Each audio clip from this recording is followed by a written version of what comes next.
de todos los déficits presupuestarios anteriores. Si yo año a año voy cerrando una ejecución presupuestaria con déficit, eso es una igualdad, decía yo. De algún lado, tengo que conseguir fondos para equilibrar la balanza. ¿Sí? Entonces, cuando yo tengo un resultado deficitario, tengo como consecuencia deuda pública. La deuda pública va a ser la sumatoria de los déficits presupuestarios anteriores. ¿Por qué? Nosotros partimos de mi igualdad matemática en el tema del presupuesto.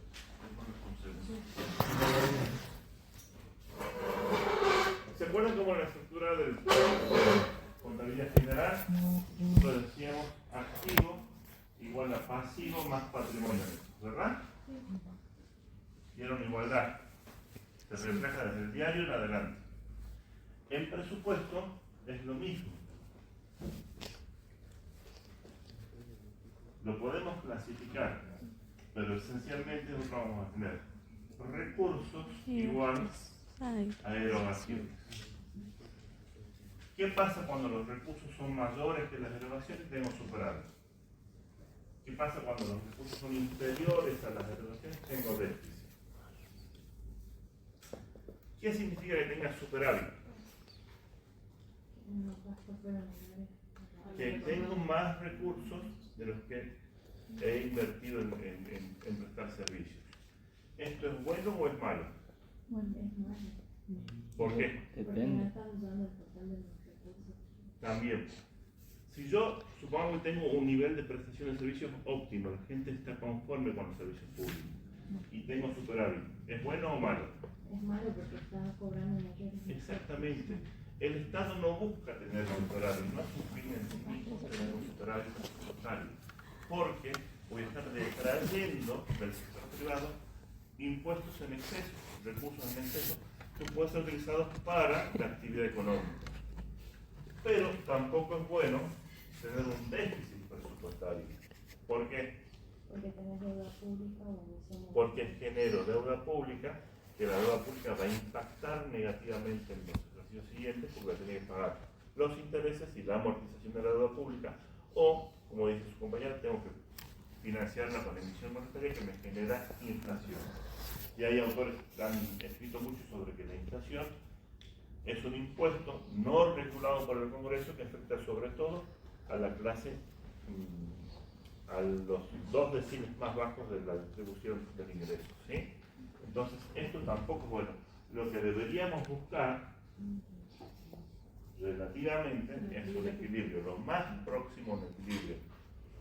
Entre las dos, prefiero tener un pequeño superávit que no sea significativo en términos macroeconómicos y no déficit. Lo malo es cuando yo tengo sucesivamente a lo largo del tiempo déficit, porque voy pateando la vuelta para adelante y eso en algún momento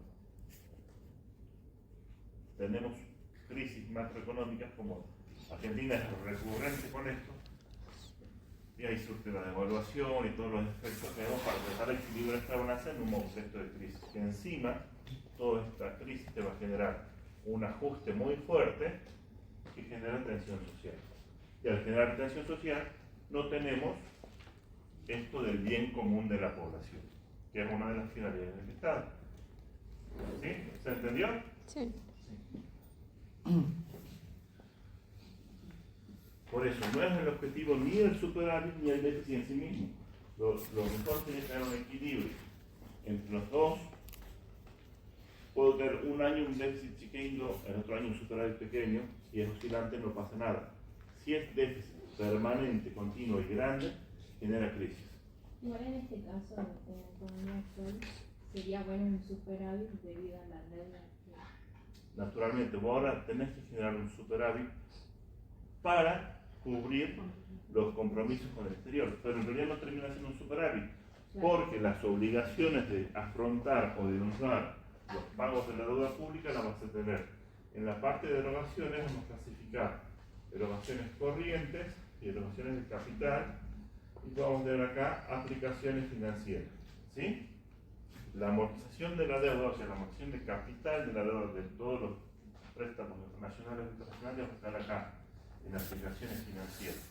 Y los intereses de la deuda pública van a estar acá, en los gastos corrientes. O sea, en realidad vos tenés que generar recursos suficientes para cubrir esto. Como cubras eso y honres los vencimientos de la deuda en tiempo y forma, pero no es un supervencimiento porque debería figurar en el presupuesto. Lo malo es que este año no tenemos presupuesto, pero eso ya vamos a ver más adelante. ¿Sí?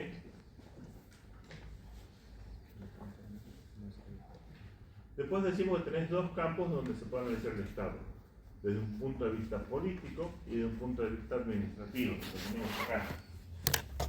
¿Quiénes van a ser las ciencias políticas? ¿Sí? Son las que tratan de leer la aspiración social. ¿Sí? ¿Qué es lo que hace una elección? Cada candidato va a tratar de ofrecer, se los pongo como un ejemplo. ¿Alguna de ustedes se juntaron a comer con amigos?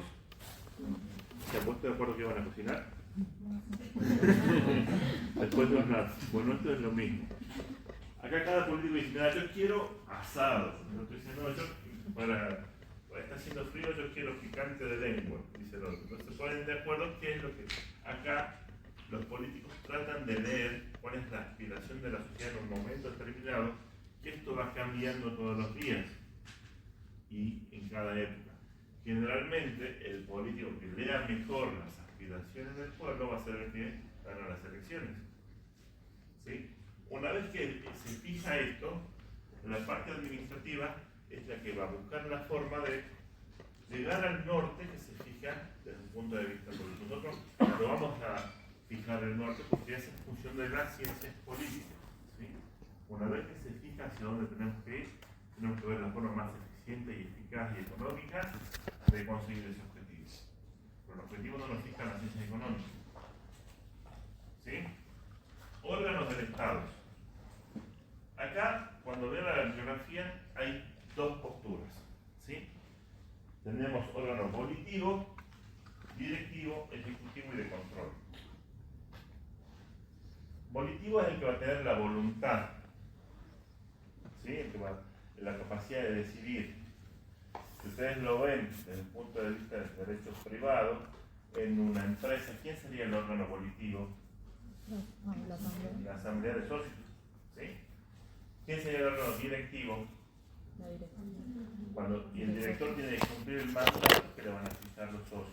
¿Sí? En el Estado, ¿quién sería el órgano volitivo? Volitivo. En el Estado. Una postura dice que es el poder legislativo y que el órgano directivo sería el poder ejecutivo. ¿Sí? Otra postura dice que el órgano volitivo es la asamblea constituyente que le da forma al Estado. El órgano directivo sería el poder legislativo que sanciona leyes que son obligatorias para todos, inclusive para el poder ejecutivo, para el presidente, que tiene la obligación de cumplir esas leyes. Y el órgano ejecutivo sería el poder ejecutivo. ¿Sí? El órgano de control respecto a la hacienda pública es siempre el poder legislativo y respecto al cumplimiento de las leyes es siempre el poder judicial. ¿Sí? Nosotros como cátedra adherimos a esta segunda postura, porque está la Asamblea Constituyente, está el poder legislativo y el poder ejecutivo como órgano. No importa que ustedes adhieran o no a cualquiera de las dos teorías, en los libros van a encontrar las dos posturas. Y entre que me la expliquen bien, vale. ¿Sí? No necesito que se casen con la que nos gusta a nosotros, porque necesito que entiendan la diferencia por ahí. ¿Sí? ¿Dudas hasta acá? Dime. El control. No, el control siempre va a ser el órgano del poder legislativo, en cuanto a el control de la ejecución del presupuesto, ¿sí? Y al cumplimiento de las leyes en general, cuando la ley es constitucional, cuando hay un delito, va a estar el poder judicial. ¿Sí? pero en cuanto a la ejecución de los recursos, el control va a ser el Poder Legislativo. ¿Por qué? ¿Quién sanciona la ley de presupuesto? Ambas cámaras. El Poder Legislativo. Legislativo. Nace en la Cámara de Diputados, luego pasa en la Cámara de Senadores y es promulgada. En realidad, el proyecto de ley lo va a elaborar el Poder Ejecutivo. ¿Por qué? Porque es el que está al frente del timón, va a saber dónde, y es lo que decimos a través de las ciencias políticas, es el que va a medir las aspiraciones de la sociedad en el momento determinado. Si quiere que se gaste más en seguridad, si quiere que se gaste más en educación, ¿sí? ¿Qué es lo que la sociedad interpreta? Luego elabora el proyecto de presupuesto, se lo debata primero en la Cámara de Diputados. ¿Por qué?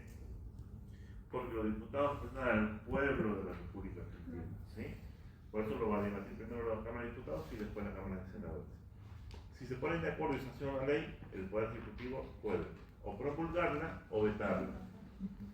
Dice la doctrina que no debería haber un veto total, porque la ley fue impulsada, digamos, yo voy a vetar a lo que yo le inicio.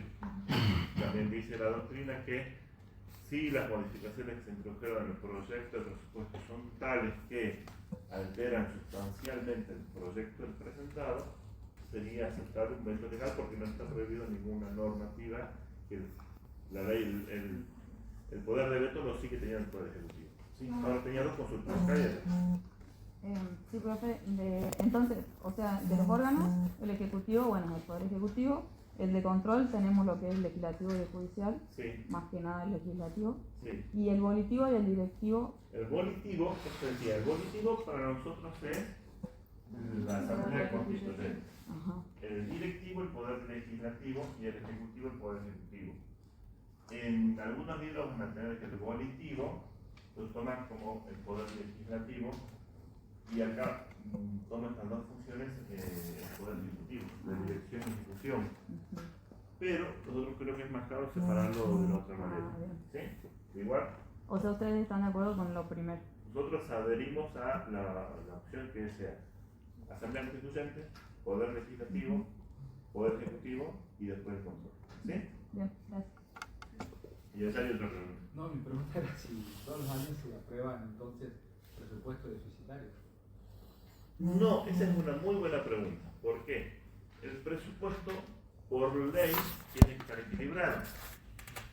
¿Sí? Yo nunca puedo aprobar un presupuesto deficitario, pero ¿qué es lo que pasa? Si yo te digo, cuando elaboro el presupuesto, fijo como nación algunas variables macroeconómicas, esencialmente tres: la inflación, el crecimiento del PBI y el tipo de cambio. ¿Sí? Se modifican esas variables, me va a modificar la ejecución del presupuesto. Entonces yo puedo partir de supuestos erróneos, mentirosos, y ahí me genera un presupuesto. Pues si yo voy a recaudar tanto de impuesto a la ganancia y sé que no voy a recaudar eso. También ustedes tengan cuidado cuando dicen siempre las cifras que editan los diarios. Traten de ver siempre la recaudación o la presión neta del efecto inflacionario, porque se recaudó más que el mes pasado. Se recaudó menos en el efecto inflacionario, generalmente siempre debe recaudar más. ¿Por qué? Por la inflación. Pero si yo tomo esa cifra depurada del efecto inflacionario, hay que ver si el valor real, el neto de la inflación. Hay un profesor mío, y siempre ustedes cuando quieran comparar, si no, la recaudación creció respecto del mismo semestre del año 1993. Yo quiero comparar algo, siempre voy a encontrar una comparación positiva y una negativa dependiendo de qué lado de la vereda me encuentro. ¿Sí? Tengan criterio propio para analizar eso. Un profesor mío siempre decía que las estadísticas son como los trajes de baño. ¿Saben por qué? Dicen, muestran cosas importantes pero ocultan lo esencial. ¿Sí? Entonces, siempre que yo quiera decir una estadística y buscar una estadística a favor, tengo que ver con qué lo comparo y voy a encontrar una estadística para apoyar. Pero también, digamos, nunca se puede tapar el sol con un dedo. vean la estadística de inflación, vean no solo una fuente, vean, comparen un medio de un lado, un medio del otro, vean las estadísticas oficiales. Algunas veces las estadísticas oficiales sabemos que no son del todo ciertas, hay juicios actuales por eso. Entonces tenemos que... Y eso, todo eso es lo que se va a terminar ponderando y evaluando por el sistema político. Y yo repito, nosotros no fijamos ese rumbo, lo fijan las ciencias políticas, pero tenemos que tratar de buscar la forma más eficiente, económica y eficaz de tratar de llegar al rumbo que se fija. ¿Sí? ¿Dudas?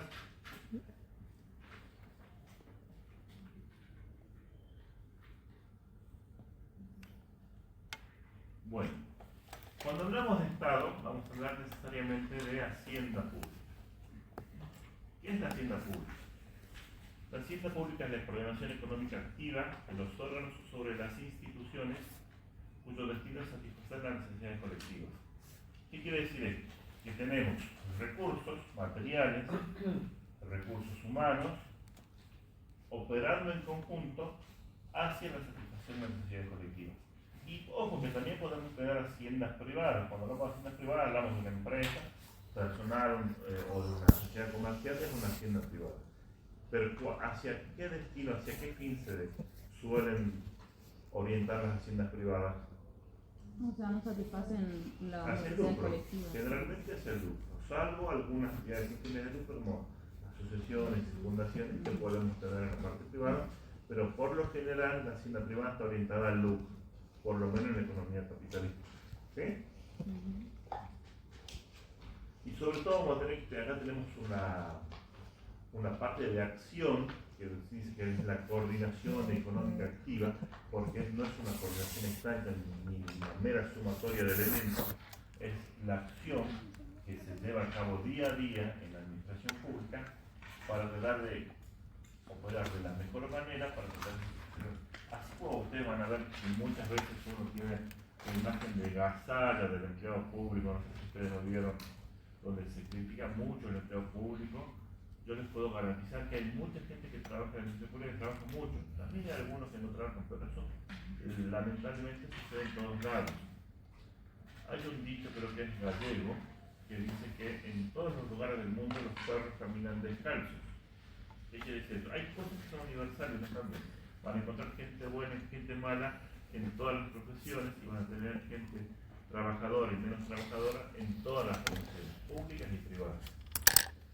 Por ahí, la dificultad que tenemos en el sector público y en la parte privada cuando alguien no trabaja es mucho más sencillo expulsarlo de la organización.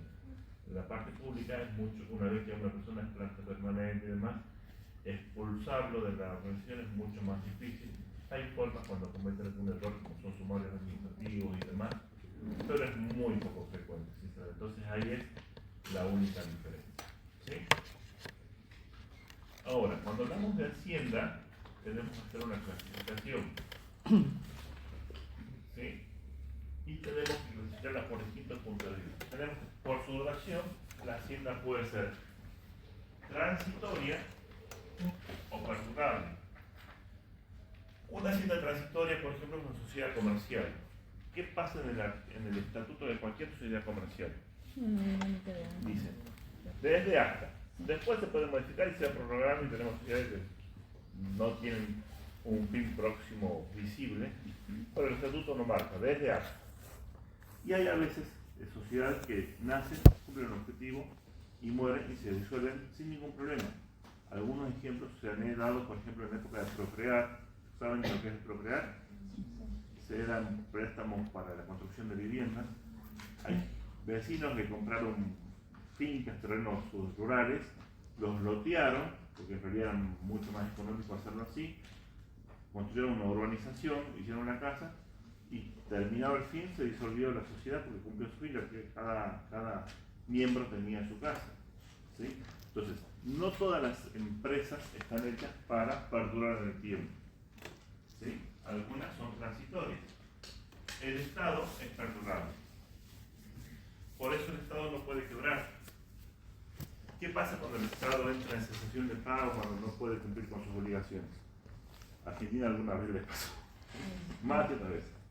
¿En qué momento? No, entra en default. Cuando entramos en default, ¿ustedes se han hecho concursar? No. ¿No? Estamos. ¿Están en eso? Sí, ¿Ya han charlado de lo que es la cesación de pago? Todavía no. todavía. Bueno, la cesación de pago, cuando yo no puedo cumplir normalmente con las obligaciones que he asumido y entro a incumplir obligaciones, pateo para adelante la pelota cada vez que puedo, pero en un momento que es inmanejable la parte financiera y no puedo pagar, entro en cesación de pagos, ¿sí? ¿Qué le pasó a Argentina con la deuda pública más de una vez? Cuando entramos en default es cuando no puedo pagar la deuda pública. Porque para adentro no tengo problema porque si yo tengo deudas internas, emito. Pero lo que no puede hacer Argentina es emitir dólares. Y la mayoría de la deuda pública externa es en moneda extranjera.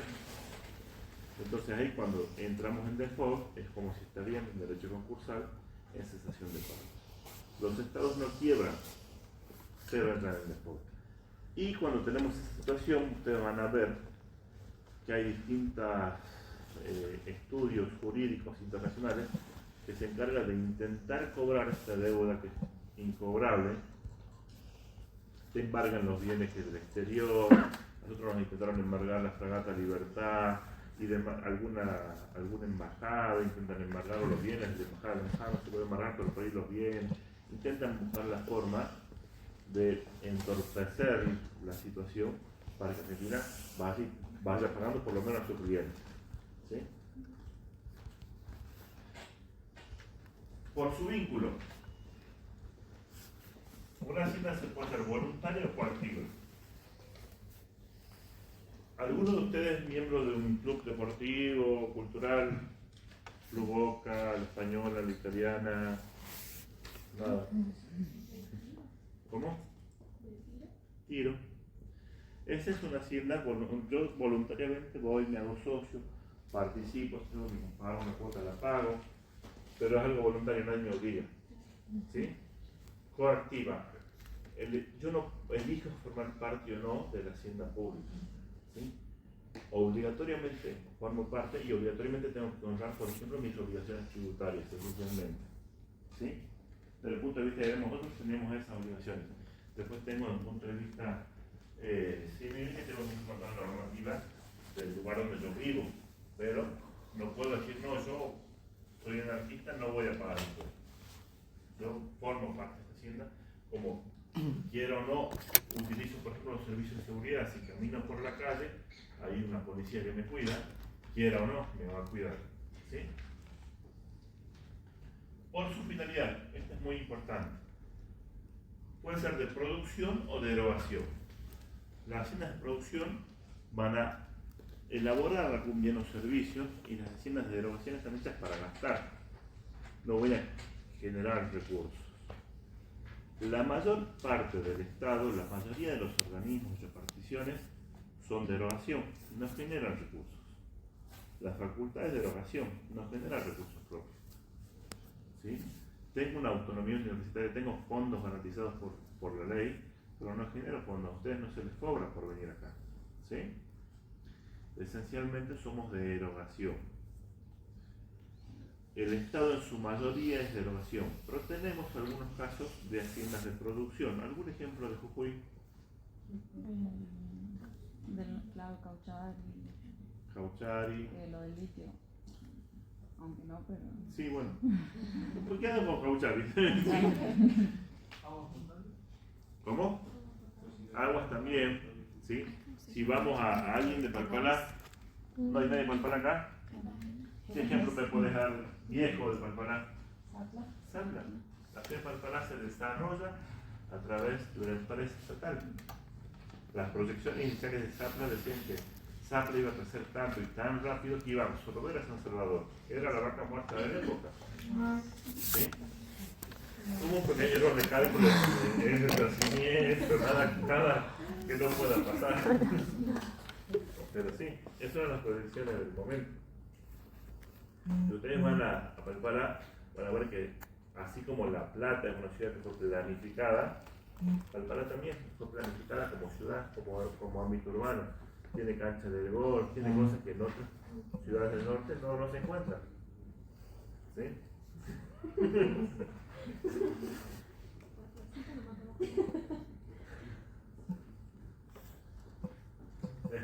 Y tenemos, cuando el Estado va creciendo, entre estas que tiene el doble rol de producción y de erogación, tenemos que decir que es una hacienda compleja, mixta, tiene un poco de erogación y tiene un poco de producción. Esencialmente, va a ser de erogación en el Estado, pero tiene algunas partes donde vamos a producir. Por el titular, ese es fácil, puede ser pública o privada. Y por los órganos puede ser dependiente o independiente. ¿Ustedes qué creen? ¿Cómo es la hacienda pública? Dependiente. Dijimos que el órgano volitivo y el órgano directivo son siempre distintos. Podemos discutir acerca de cuál es el volitivo y cuál es el directivo, pero nunca van a coincidir. Entonces, si el que decide y el que dirige nunca coinciden en una sola persona, va a ser dependiente. ¿Sí? Si por ejemplo, ustedes tienen una empresa unipersonal, ¿es dependiente o independiente? Independiente, porque yo decido qué hacer, yo lo ejecuto, ¿sí? Ya por ejemplo, cuando alguien se casa ya es dependiente, porque hay que ponerse de acuerdo en cómo tomar las decisiones, ¿sí? O cuando tengo un socio, ya no tengo esta independencia, ¿sí?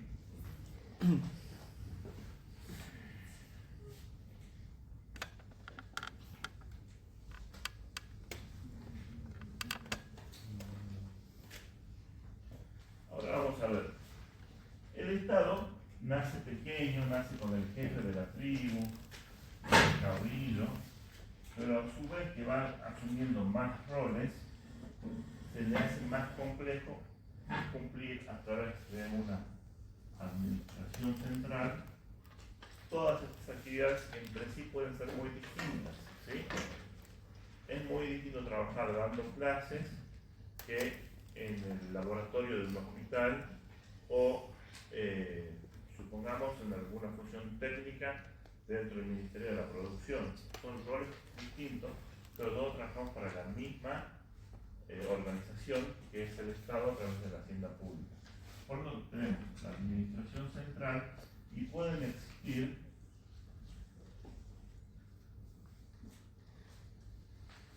organismos descentralizados, ¿sí? Que se crean por ley para cumplir un fin específico. Por ejemplo, hoy tenemos el Instituto de Seguro, el Jujuy es un organismo descentralizado que depende del Ministerio de Salud. El Ente Autárquico Permanente, el Registro Nacional de los Estudiantes, por ahí es más cercano a ustedes por un tema de pasado por el secundario, también es un organismo que fue creado para una función específica y tiene un movimiento mucho más independiente y una función específica de recursos afectados a este fin, ¿sí? Y puedo tener, por otro lado, haciendas paraestatales que no son parte de la hacienda pública, pero que ayudan al Estado a cumplir el objetivo del bien común. Por ejemplo, ya sé que ustedes no lo usan, y no sé si alguno habrá entrado alguna vez, pero tenemos la Biblioteca Popular de Jujuy, no es del Estado, ¿sí? Es una hacienda privada que ayuda al Estado. El Estado la puede apoyar hasta financieramente, pero no es un organismo público, es privado. Algún club de barrio, ¿sí? Los que ya mencioné del centro, tenemos los clubes de barrio, Villa San Martín, Cuyaya tienen clubes, ¿sí? ¿Es bueno o es malo para un barrio que tenga un centro deportivo donde los chicos vayan a jugar a la pelota? Donde se juntan los fines de semana o el carnaval a bailar. Es bueno, ayuda a la vida en comunidad, ¿sí? No son parte del Estado, no son propiedad del Estado, pero son haciendas conexas. Les doy dos casos más. Los colegios privados son haciendas conexas porque brindan un servicio de educación y los establecimientos de salud como las clínicas privadas también son haciendas conexas y por eso están bajo la órbita de control del poder de policía del Estado. Ante alguna situación de emergencia se pone a la disposición de la autoridad central del Estado, como pasó durante la pandemia, ¿sí? Entonces tengo todas estas haciendas conexas que sin ser parte de la administración pública son personas, bueno, muchos colegios son fundaciones, otros pertenecen a la iglesia, otros son sociedades comerciales con fin de lucro, pero ayudan a la cultura de la provincia educando personas. ¿Sí?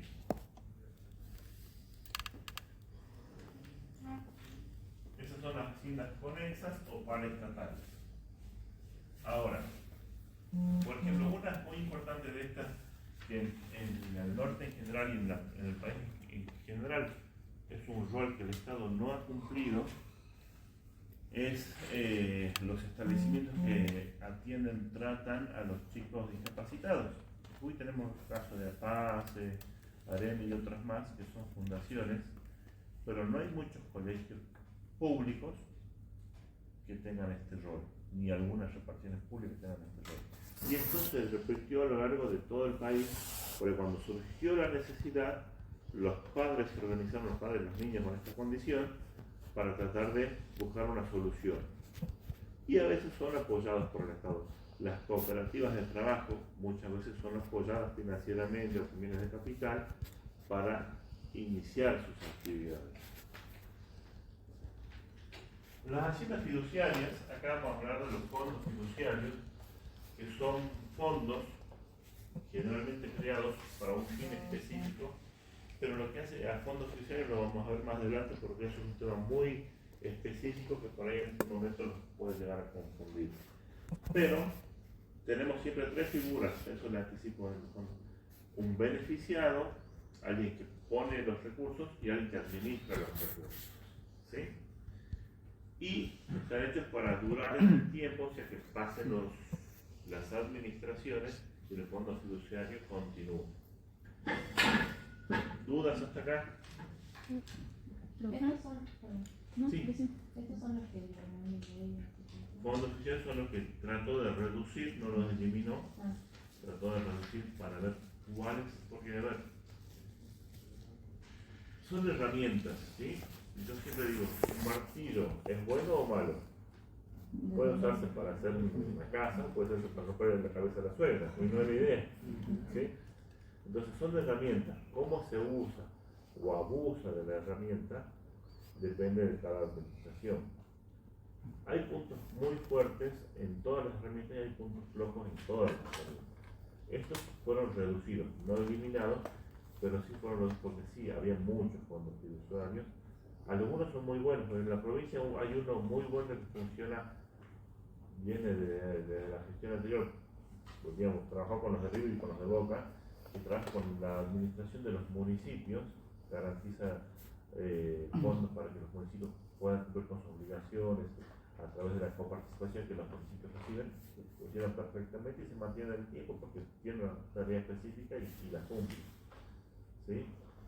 Por ejemplo, hay otros donde se utilizan para fines no muy claros que sí es correcto que desaparezca. ¿Sí?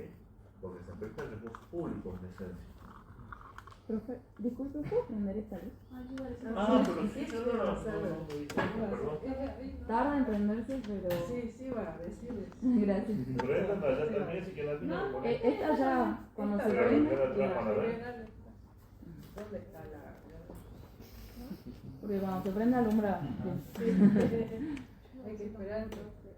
Sí, hay que esperar. Bueno, después lo que hablamos de cómo está conformado el sector público, esto ya lo necesitamos en la primera clase, siempre lo repetimos porque algunas veces acá se pone formado, bien se confunden de lo que es nación, provincia y municipio, ¿sí? Pero hay tres conceptos que siempre me gusta tratar porque eso no todo lo tenemos demasiado claro, de soberanía, autonomía y autarquía. Si alguien es soberano, no reconoce ninguna autoridad por arriba de él. Por eso, si la nación es soberana, los países son soberanos. No hay autoridad por encima que yo reconozca por encima de la organización nacional. ¿Sí? Autonomía, yo tengo la atribución de dictar mis leyes que me permitan, mis normas, no mis leyes, que me permitan autoadministrarme. Las provincias son autónomas, dictan leyes. Los municipios son autónomos, dictan ordenanzas dentro de un marco normativo pueden dictar sus leyes para autoadministrarse, ¿sí? Pero reconocen una autoridad superior. En el caso de los municipios tenemos las provincias y el Estado Nacional, en el caso de las provincias tenemos la Administración Nacional. Y la autarquía tiene capacidad para autoadministrarse, va a dictar sus normas de administración, pero no rige, por ejemplo, una provincia va a dictar su norma de contrataciones, que puede ser igual, parecida o no que la norma de contrataciones de nación, ¿sí? Porque tiene autonomía. Un ente autárquico se autoadministra, pero no va a dictar su ley de contrataciones. Tiene que respetar la ley de contrataciones del ámbito donde se encuentra, ¿sí? Si es un organismo provincial, la de la provincia; si es un organismo nacional, la de la nación; y si es un organismo municipal, la del municipio que le toque, ¿sí? Ellos se autoadministran, pero no se dictan sus propias normas. Tienen sus propios órganos, tienen un director, pero no dictan sus propias normas, ¿sí? ¿Se entiende? Eso es muy importante porque por ahí los organismos descentralizados, ¿dónde entrarían ahí? En el último. Autonomía. Autarquía, perdón. Van a ver cuando ustedes lean que dicen las universidades son autónomas. Son autónomas desde un punto de vista de que tienen garantizados recursos para funcionar y tienen la capacidad de tener un órgano, digamos, tienen un sistema de gobierno propio del que ustedes participan a través de las elecciones, los consejos académicos, el consejo superior. Puedo dictar normas internas, pero tengo que respetar la normativa del Estado Nacional, ¿sí? No puedo yo decir, no, acá no vamos a hacer concurso porque la facultad tiene una norma donde no se va a hacer concurso. Hay leyes de educación superior y demás que la universidad sí o sí tiene que respetar. No pudiera encontrar esas leyes. Y esa es la diferencia entre una provincia que puede apartarse de la ley de contrataciones y tener un régimen propio. Por lo general son todos muy parecidos, pero podemos también propio. ¿Se entiende?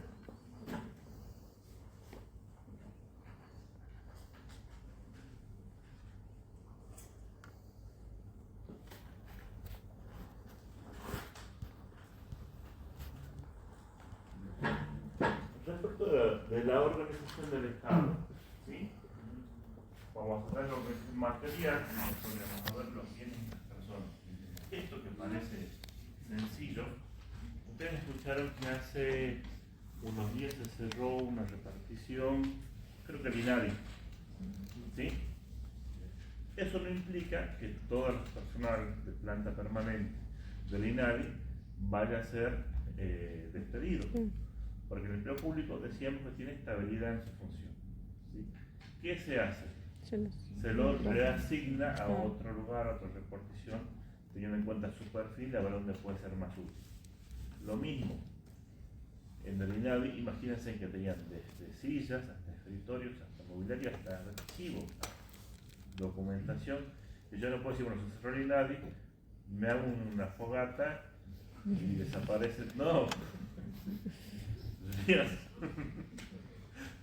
En la práctica charlamos de otra cosa. Sí. ¿Pero qué sería el pase de disponibilidad? El pase de disponibilidad, por ejemplo, pasa muchas veces, he vivido casos en la provincia. Imagínate vos tenías un profesor de caligrafía, ¿sí? Que alguien lo trae en estudio de la provincia y esa materia ya se entiende que no es necesaria para el contexto, ¿sí? Yo no lo puedo decir, bueno, muchas gracias, pero si falta 2 años para jubilarse por hombre, ¿sí? Entonces, bueno, opción 1, lo que afecta a una función de secretaría, todos los colegios tienen secretarios docentes y demás, tratan de buscarle, cuando no encuentro nada, los paso de disponibilidad para ver que esté disponible, cuando haya una vacante con su perfil, lo engancho que sea, ¿sí? No lo puedo despedir, ¿entendés? Ahora, imagínate si es una sinceridad. Digo ejemplos que yo he visto cuando cambian los planes de estudio, sobre todo en el nivel medio, ejemplo que te digo fue real. Había profesores de cardiología, había profesores que tenían otro perfil, le falta poco para jubilarse, no lo puedo despedir porque cambia el contexto. tratan de buscarle la vuelta. Cuando no encuentro en ese momento, porque bueno, este país tiene un secretario que se jubila en 6 meses, están disponibles 6 meses. Ahora, si el hombre está en disponibilidad 3 años, ahí sí ya lo puedo despedir, porque no hay dónde, y no le ofrezco un cargo, no lo acepta, le ofrezco otro cargo, anda al colegio, no quiere, después de un tiempo de disponibilidad ya se lo puede, pero tenés como un periodo donde tratás de reubicarlo. ¿Sí?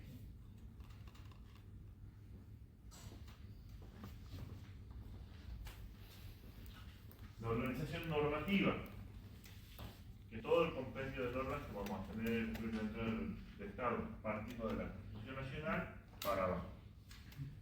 Y después vamos a tener la estructura, o cómo se están organizando. Esto es lo que más va a cambiar. En la práctica que pusimos este año, ustedes van a comparar un organigrama de una provincia con otra provincia, de dos provincias distintas, a ver qué formas encontraron para administrarse, y también queremos comparar de un mismo organismo que puede ser nación a lo largo del tiempo, distintos organigramas, para ver cómo va mutando y cómo se ve esa lectura de las demandas de la sociedad y cómo responde el Estado. Hay organismos que hace no mucho uno pensaría que no iban a existir, o necesidades que uno no se les daba importancia. Les doy una, la ecológica.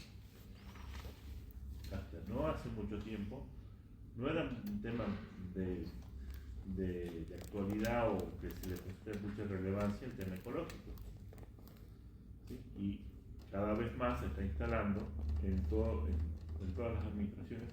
Hay por lo menos una persona que trata de ver, de prever o de anticipar. En Jujuy, en ese aspecto tenemos muchísimo por hacer. En Jujuy no se recicla, o se recicla a través de algunas organizaciones anexas, algunas haciendas anexas, están haciendo algo de reciclaje. Pero LIPSA no recicla, o la municipalidad en el interior tampoco recicla. Ahora la basura la entierran. Es más, desde el punto de vista ecológico y hasta sanitario, sobre todo con el tema de los residuos patógenos, tendría que pasársela por una especie de proceso donde se la somete a mucha temperatura para matar cualquier bicho que quede en el medio y recién ahí enterrar. Y muchas veces ni eso se hace, se les entierra, se tira un poco de cal y le ponen tierra encima. Entonces, desde el punto de vista, hay mucho por hacer en ese sentido. En Córdoba lo solicitan mucho. Pues mi tía está estudiando una carrera que es con eso y muchas empresas solicitan gente. No me acuerdo el nombre de la carrera, pero es muy, allá es muy demandado.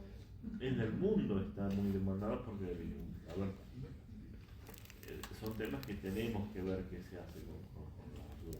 Había un proyecto que era como que toda la basura que no se hacerla bien, papel picado, después compactarla y usarla de relleno. En Perico hacen eso con las botellas. Más que eso. Entonces hay que buscarle la vuelta, no es el área de mi especialidad, pero le doy un ejemplo de una residencia que antes no figuraba y luego se puso muy fuerte. En Perico hacen bancos con eso, las botellas. O hacen esos bloques, ¿viste? Qué raro, ¿eh? Como está haciendo, pero tiene mucho por hacer, digamos. Tiene mucho por hacer, digamos, lo mejor. ¿Sí? Y después vamos a ver cuando hablamos de la reforma del Estado. Históricamente hablamos de la reforma que se dio en la década de los 90 con el doctor Menem, que buscó achicar la figura del Estado y hacerlo un poco más eficiente.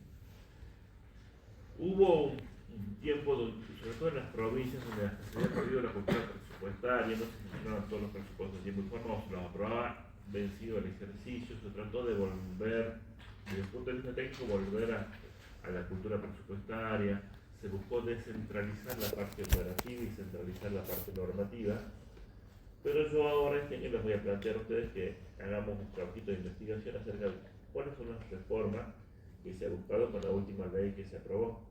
¿Qué es lo que se aprobó? Eso lo vamos a ver en la práctica, es un mismo tema para que charle. ¿Sí? El Estado siempre se está reformando, o digo yo, siempre se está modernizando. Cuando yo cursaba, no teníamos, por ejemplo, en las PIB o en rentas, se hacían en la. Después se empezó a hacer con un disquete, después se empezó a hacer con un pendrive y ahora son online. todo ese proceso de modernización, de actualización, y ahora se está buscando implantar en toda la administración pública lo que es el expediente digital, por dos cosas. Como decía, primero, por el tema ecológico. Hay archivos y hay expedientes que son muy grandes, donde hay desde ácaros hasta otros bichitos. Y por el tema ecológico es más barato, es más ecológico y este es más seguro, porque una hojita se puede perder, se puede romper, se puede quemar, y el expediente digital es más fácil hasta de archivar. Pero es toda una mentalidad que hay que primero preparar la parte informal bien, todo el personal capacitado, que tengamos todos los recursos, pero es un objetivo que ya está fijado y hacia ahí tendríamos que ir. Se lo comento porque a ustedes les va a tocar, que se reciba por ahí les tocan algunas cosas, pero este tipo de expediente no va a ser un expediente papel como el que yo les mostré en la clase pasada, ¿sí? Entonces siempre vamos a estar en un tema de reforma o de modernización del Estado. En algunas administraciones es más fuerte, como en la actual, donde tiene una visión clara y se tiene que reformar lo que ya venía porque no estoy de acuerdo con lo que ya venía. Es como cuando ustedes compran una casa hecha. Como ustedes hacen una casa, la hacen como les gusta, la pieza acá, la cocina acá, y hasta donde me da el presupuesto. Pero cuando compro una casa, muchas veces los inicios es diciendo, bueno, la cocina está acá, pero yo la voy a poner allá, o por lo menos te cambio la mesada o la alacena. Reformar algo mientras yo esté más desacuerdo con lo que heredo, con lo que ya venía, voy a hacer una reforma más fuerte. El proceso de modernización está siempre, pero ya vamos a ver en la práctica, a ver qué es lo que se probó, qué es lo que lo vamos a debatir. Está un lindo contexto, una linda actividad para este año. Desde el punto de vista de la reforma que fue la línea que le decíamos, lo que se buscó esencialmente fue descentralización operativa. Alguien aquí fue, por ejemplo, al Colegio Nacional, o al Comercial, o al Comercial, o al ENEC. ¿Vale? Al ENEC, bueno, esos eran colegios nacionales. Hoy pasaron todos a la órbita de la provincia. Ese pasaje se hizo a través de la reforma del Estado, donde el Estado, el Ministerio de Salud de Nación, cedió a todas las provincias todos los establecimientos educativos. En Jujuy hay un solo establecimiento educativo a nivel medio que es nacional. ¿Saben cuál es? No, es privado. La Escuela de Minas. ¿Por qué? Que depende de la universidad. Todos los demás son provinciales. Sí.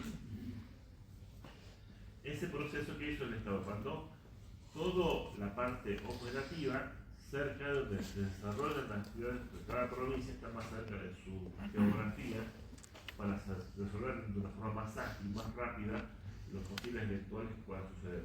Y se quedó la centralización normativa. Entonces, tiene un Ministerio de Educación que dicta planes de estudio, dicta normativa de nivel general. Así en todos los aspectos de la administración. Se centralizó normativamente y se descentralizó operativamente. ¿Sí?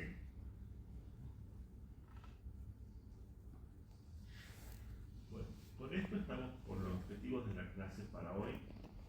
No los quiero explicar. Quedó claro los niveles del Estado, quedó claro los conceptos de autonomía, autarquía, autonomía. ¿Sí? Haciendas anexas, haciendas paraestatales. ¿Las anexas cuáles son? Vos tenés la administración central, la clase. Ustedes van a ver inclusive cuando escuchen el programa de pagos de la provincia, cuando van del 1 al 10 por la radio, por la tele, dice, cobran hoy Ministerio de Hacienda, y te detallan todos los organismos. ¿Sí? Después tenemos los organismos descentralizados, que tienen dependencia directa de la Hacienda Central, pero tienen una capacidad para autoadministrarse.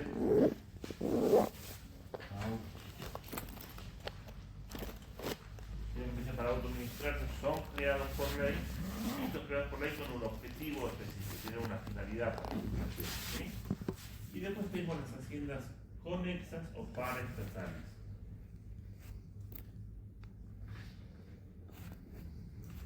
Estas son haciendas privadas que no forman parte de la hacienda pública, pero están vinculadas. Por ejemplo, el profesor Hernández trabaja, ¿sí? Es una empresa comercial, a un fin de lucro, pero su finalidad ayuda al mismo. Y por eso pueden o no ser apoyados financieramente por el Estado. En Jujuy, no todos los colegios privados reciben ayudas. La mayoría de los colegios católicos reciben ayudas, ¿sí? Porque históricamente la Iglesia Católica estuvo muy vinculada a la organización estatal. En la Constitución dice que el Estado tiene como religión oficial católica apostólica romana, ¿sí? Y en el viejo Código Civil vos tenías dos personas jurídicas de derecho público: el Estado y la Iglesia. Entonces está muy ligado. Se está intentando desprender un poco eso, porque la educación, de acuerdo a la normativa, debería ser laica en líneas generales. Por eso es que en todos los colegios públicos no dan religión. En algunos se suele dar moral, que es religión disfrazada porque va la catequista a darla, pero bueno, es moral, no es religión. A nadie le pasó, se solía decir.